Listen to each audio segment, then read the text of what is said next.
Coming up on Maine Challenge, Maine's Commissioner of Education.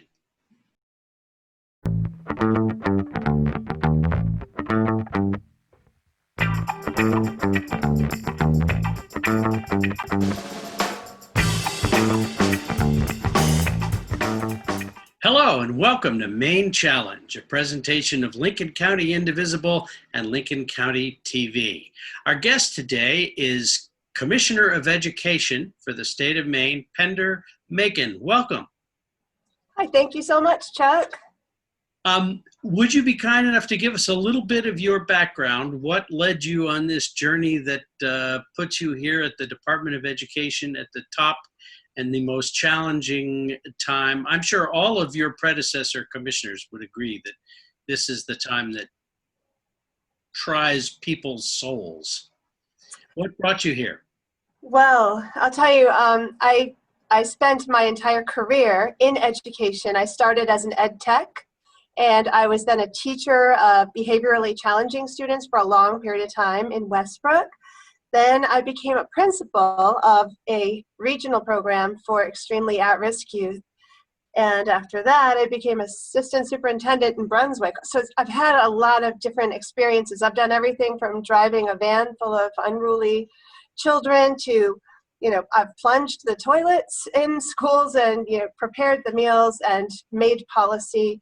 And I got to say that I believe that education, public education in particular, is absolutely foundational and critical to any hope of a future thriving democracy.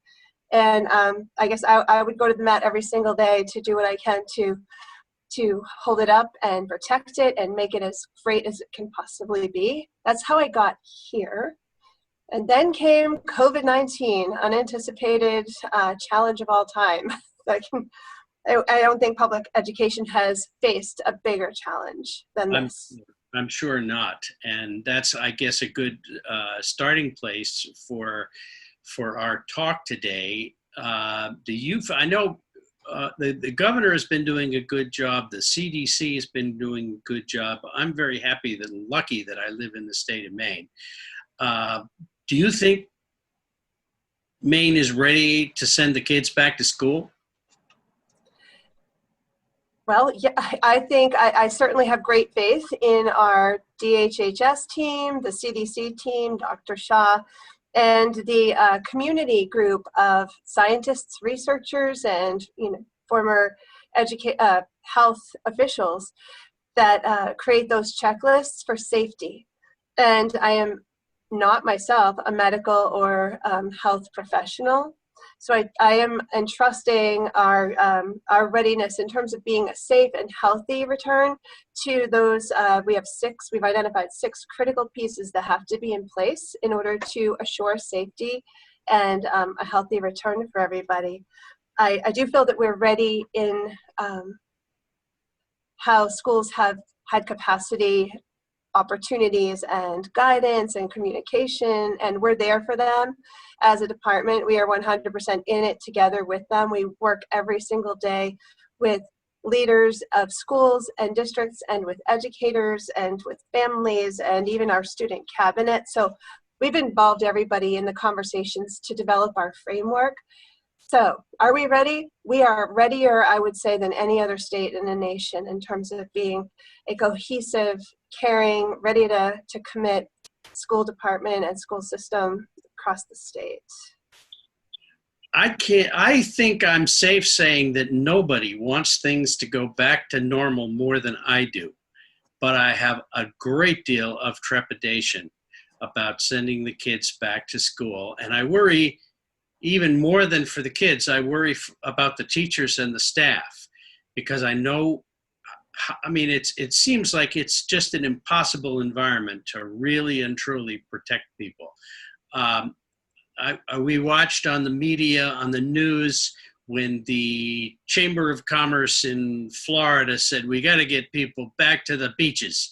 And then the footage of the next weekend was beaches mobbed with people. And then 2 weeks later, we have headlines saying the ICUs are choked. My feeling is we need really widespread testing and contact tracing would sure be nice, and a vaccine we hope is coming. I just don't feel like we're ready. That's my opinion, but I'd like to hear what the school departments and the Department of Education uh, feel about the risk that obviously we're about to step into. Right. Well, everything that you have expressed right there is extremely understandable.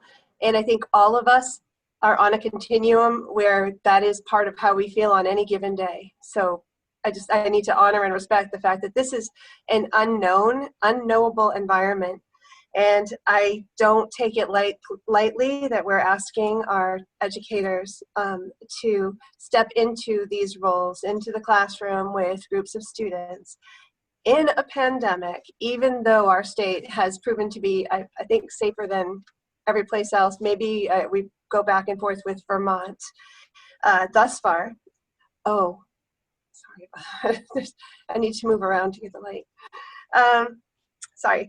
Yeah, so I feel like your fears are fully understandable. They're to be nervous. That's a well-founded feeling that one might have. Of course, I'm also nervous. I don't take any of it lightly. My husband is a teacher. He'll be going back into the classrooms, and I'm seriously considering moving an office around into schools so that I wouldn't be asking people to do something I wouldn't be willing to also do myself. That said, when we weigh the well-being, if we really look in a laser-like focus for a moment about why we exist as a public school system, we're there to help these students. And the risk to students who haven't been in a classroom setting since last March, particularly those most disadvantaged students with the least enriched environments with possibly substandard supervision during their days and substandard nutritional needs and eyes on to be sure that they are okay and thriving. Those kids are in my mind every single day. Do I want to ask educators to put themselves out there like frontline medical workers? Absolutely not. Which is why we've asked the checklist group and the CDC to really identify and clarify for us what conditions will make it so that we can say that the teachers and staff members are going to be safe, and students, of course, are going to be safe going back into the school buildings. And we feel that they've done a very comprehensive, and in fact, Maine is far more stringent than many of the states, as you know, who are in red hot community transmission. We're using more higher standards of safety, and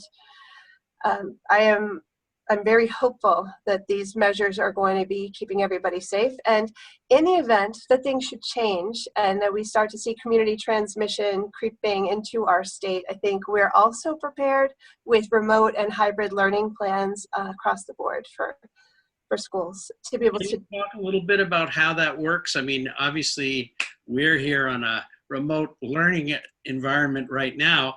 But how does that work for classrooms full of children and teachers?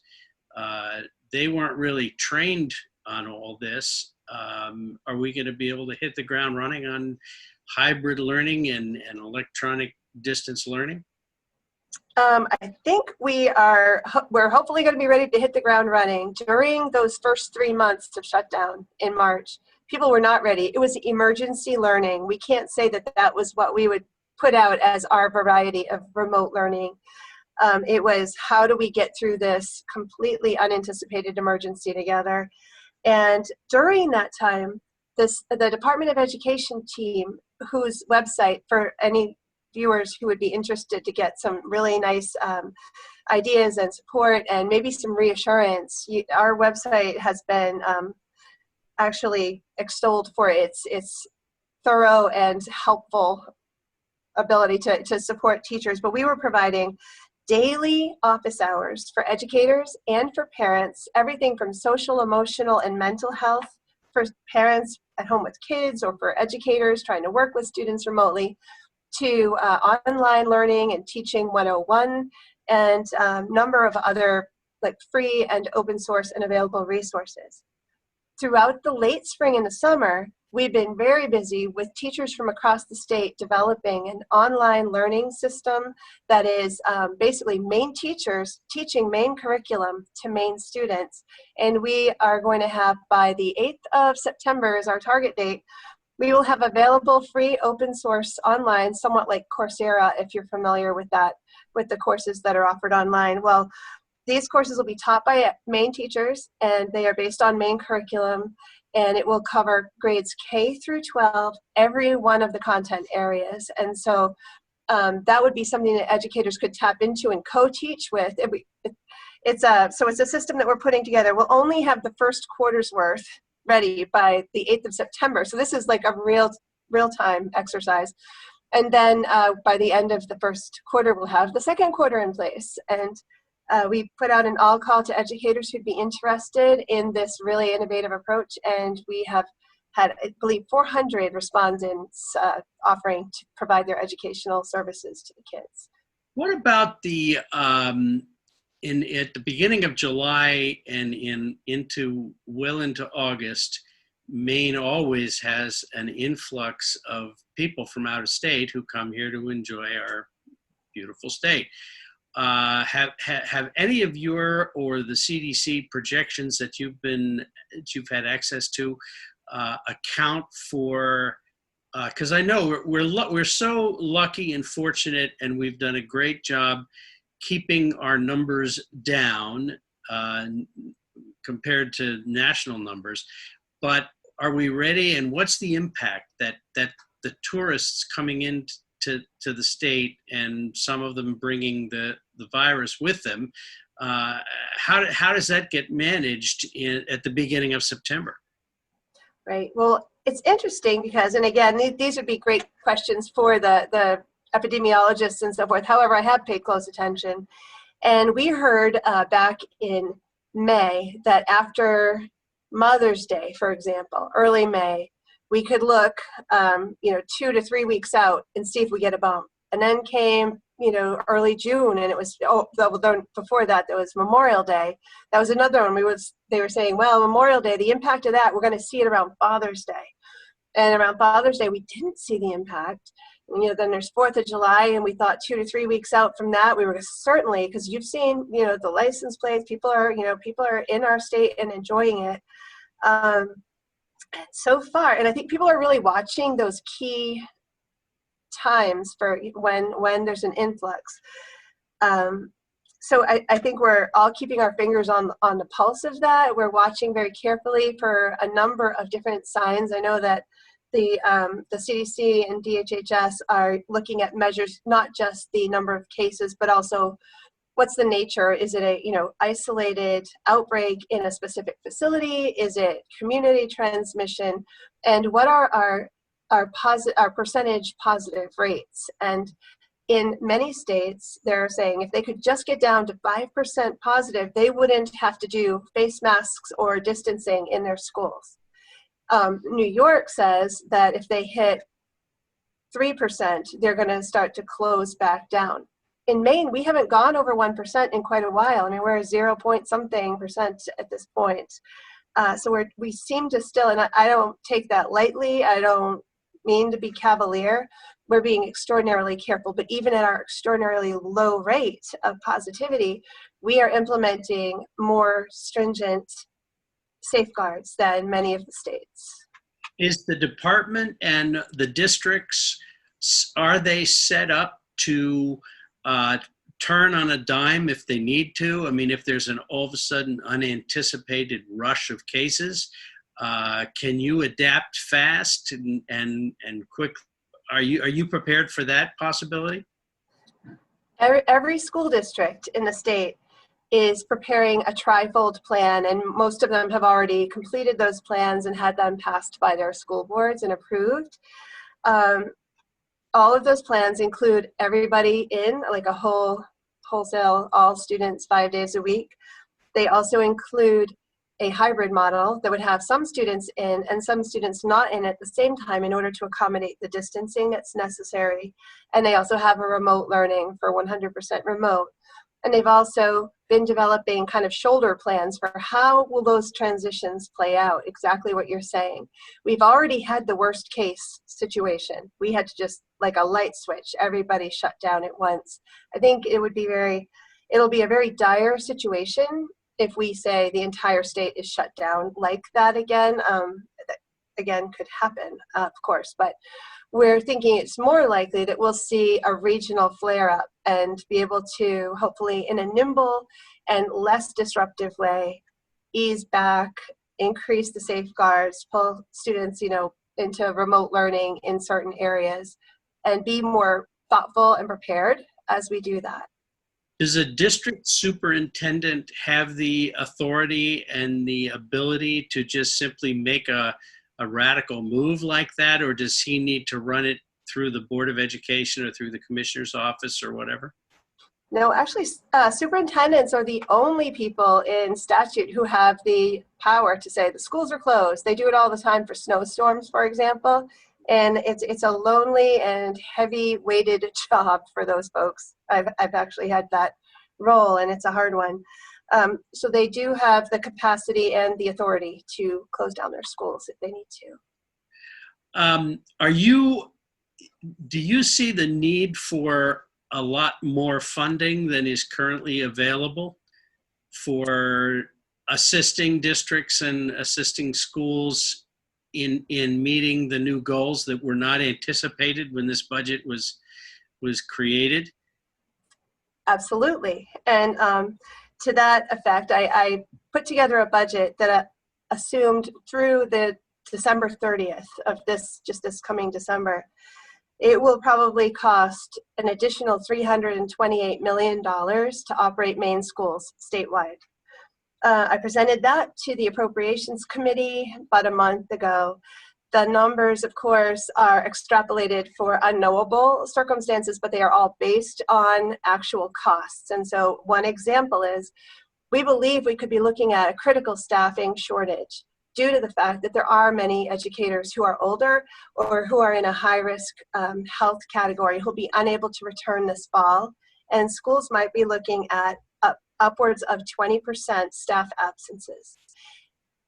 That's a real concern. That is a critical issue, because even if the money existed to cover the cost of paying people who are out on leave and also paying a substitute, if the money were there, the substitutes are not there yet. And we are working really hard to make that happen. But back to the funding, we took the average salary paid to a substitute in a day, and we extrapolated that for 20% through the end of December.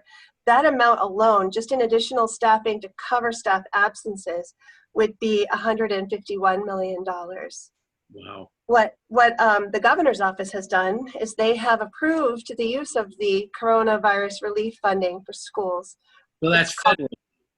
Yeah, that's the federal CRF funding, exactly. And they approved our use of that and allowed us to have the first $165 million upfront, and that has already been allocated based on a per pupil formula to all the schools. They're using it for the things they need to do now, which include, facilities upgrades and contracting with transportation services and professional development. There are so many things that have to be happening in real time, and so those things are underway, and we expect that we would have additional funding when school starts, because there'll be a whole new category of additional costs once that happens. Right. I'm sure you're very anxious to have the legislature come back to be able to approve a supplemental budget that includes serious funding for education. Do you have any sense of whether that's going to happen?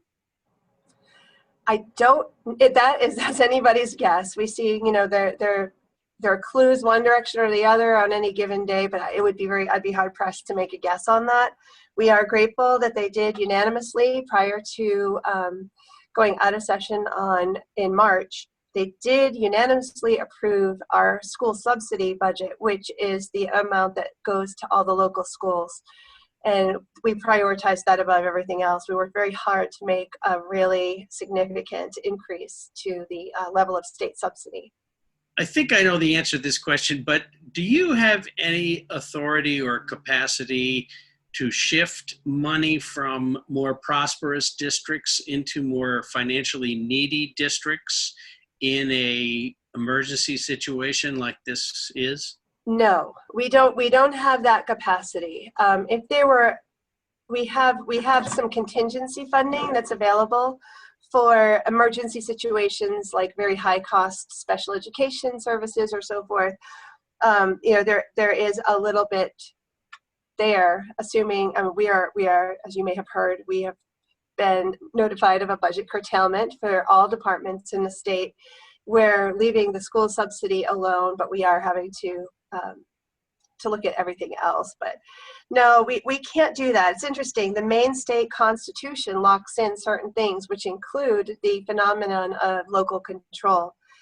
Our constitution says that the several municipalities shall make suitable provision for the education. And for example, Vermont does almost what you just said.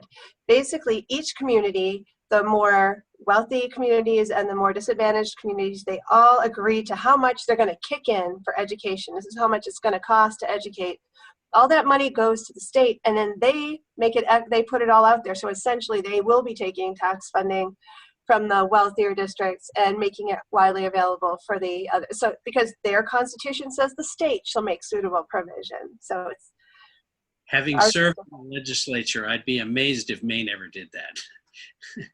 Yeah, no, we wouldn't be able to, I don't think. It must have been an eye-opener, and I would think it would be for anybody, but even someone of your specific experience, to find that you, of course, want to treat the school district in Millinocket the same way as you treat the school district in Cape Elizabeth, but they are so different in so many ways, not the least of which is funding, but funding is a major part of it. If there's no federal aid at all, just state money, what provisions can you make to help prop up these districts and the towns? I mean, because it's really the cities and towns that are footing the bill. Do you have any tools in your toolbox to help out where the inequities just get out of control under circumstances nobody could have predicted? Right. Yes. There's one very cumbersome and daunting possibility, and I've been thinking about doing this prior to the COVID situation, and that would be to take another look at our school funding formula itself. The funding formula is adjusted in multiple ways. It's extraordinarily complex. It was developed by researchers who, it's very complex. The algorithm itself each year takes over a month to build, and then it has to be run for a couple of weeks. It's an unbelievably complicated and not particularly transparent methodology. So interestingly, in this emergency situation, what we have in our system is every effort toward affecting equity to the extent possible in a local control state. However, there are things baked right into it that exacerbate inequities, and that would include regional adjustments that haven't been updated in, I think, 14 years, maybe longer. I think they've, from the beginning. And those are based on individual factors like salaries and average salaries in the area. And so if you're in a more depressed area where there is more disadvantage, you would get 80 or 70 cents on the dollar, while a wealthier community who might be near other lucrative jobs and the job market is higher might get $1.15. So that in and of itself, over time, that has gone forward to really exacerbate inequity. That's one example. Another example is we have 2 or 3 parts of our formula where expenditures are reimbursed. So if you have the funding up front and you can spend a lot of money on special education services, on CTE, on transportation, or on gifted and talented programming, you get 100% of that back plus a 3% increase over time, but there are so many districts that don't have in their town treasury the upfront money to spend more, therefore they don't get the additional. So there are a whole lot of those things. And I just want to say that we recently allocated to all districts in the state this CRF, coronavirus relief funding money. And we made a formula with the assistance of several representatives from districts across the state with very different sets of circumstances. The formula that we created can be done on a spreadsheet, and everybody was very pleased with the results in terms of how equitably it came out. So I'm encouraged, let me just say, I'm encouraged that there might be something I can do to impact equity in a more meaningful way going forward. We just have to get the dust to settle at some point so that we can put our heads together on that, but yes. Well, that's great. I appreciate the positive note because we have to wrap this up. Unfortunately, there's about 150 more questions that I could ask, but I really appreciate your taking the time. Very briefly, one or two sentences. If you could go back to 2007, 2008 and undo some of the creations of the school alignments and realignments that were done under consolidation, would you do that or would you let it go? If I could go all the way back, that's a harder exercise. I will say this, at this point, I think those alliances and marriages of districts that are working out ought to be able to continue, and those who are finding that it is detrimental to their culture, their schools, their economics, whatever it might be, should be able to, I'm a believer in Maine's small rural communities, frankly, and including the small rural schools. And I think if given this virtual environment we can live in going forward, we have a gem of a state where people are going to want to come and live, but not in a town where there's a shut down, boarded up school on the corner. Very good. Well, thank you very much. Our guest today has been the Commissioner of Education for the state of Maine, Pender Makin, and we really appreciate your taking the time to join us. I wish we had more time. Maybe we can get you back sometime. But thank you very much for taking part in Maine Challenge, a production of Lincoln County Indivisible and Lincoln County Television. Thank you, Commissioner. Thank you.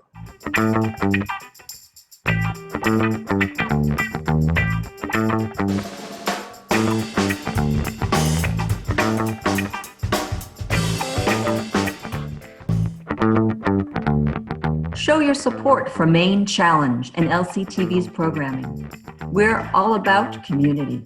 Please go to lctv.org to make a contribution. Your support makes us stronger together.